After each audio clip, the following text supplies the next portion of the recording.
Okay, we're with Jamie. Jamie has been testing the Marin Alpine Trail, and this is his final review. So Jamie, let's talk about the strengths of the Marin Alpine Trail.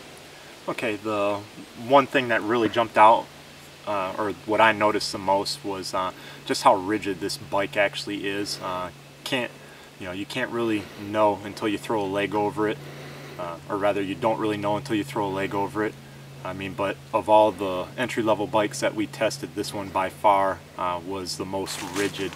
When you put power to the pedal, it equates to power at the wheel, which was really nice. The other thing that I really noticed about it was the wheel set itself was a lot better than the other bikes that we compared against. I really appreciated that, and I would actually hold on to this wheel set for some time. With riding this bike in various types of terrains, the one thing, their tires are probably, of the bikes that we tested, their tires also did the best overall, I feel. We finally found one area where they didn't do well, which was today, unfortunately. Loose, dry, or hard pack, but with a loose topsoil on top of it, they didn't do so well. So, that's their one negative aspect, but I mean, that's one type of terrain, while the rest will, get the ground a little bit wet or a little bit softer ground, and they actually do pretty well. Okay, so let's talk about weaknesses. What do you think the weak point of this Marin was as far as the handling? Weak point, and this is, in all honesty, I think this is going to go back to rider, or that person's particular style of riding. I found it, although very rigid and stiff, I also found that I had a hard time steering the bike. It took a little bit more effort for me to steer it.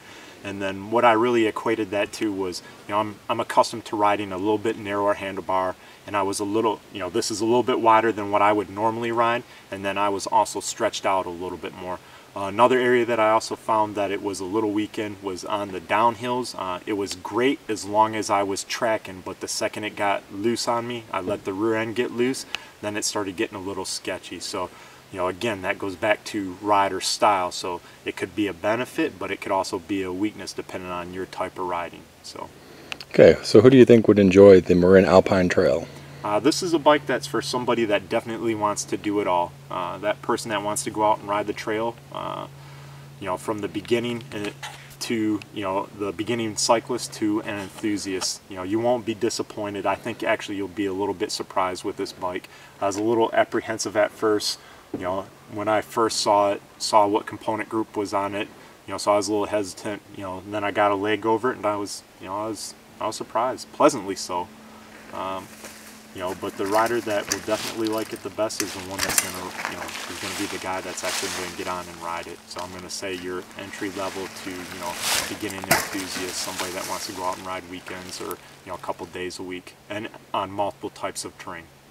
Okay, cool. So we'll do this. We do is all these $1,000 bikes. What part do you feel like held the bike back? What would you switch on it? You mentioned the wheels were good, so we're not going to go there. But what would you get rid of? A lot of that would depend on where I was riding, but overall, it would be, for me personally, it'd be a toss-up between fork and handlebar. Handlebar because, again, as aforementioned, I like a little bit narrower handlebar. I think that would make it steer a whole lot better for me. But fork, there is a little bit of flex to the fork, kind of a take back compared to some of the other forks, but it still performed. You get used to it flexing on you. That's the only place where I really notice it. But, it'd be a toss-up between the fork and the handlebar. Okay. All right. Thanks, Jamie.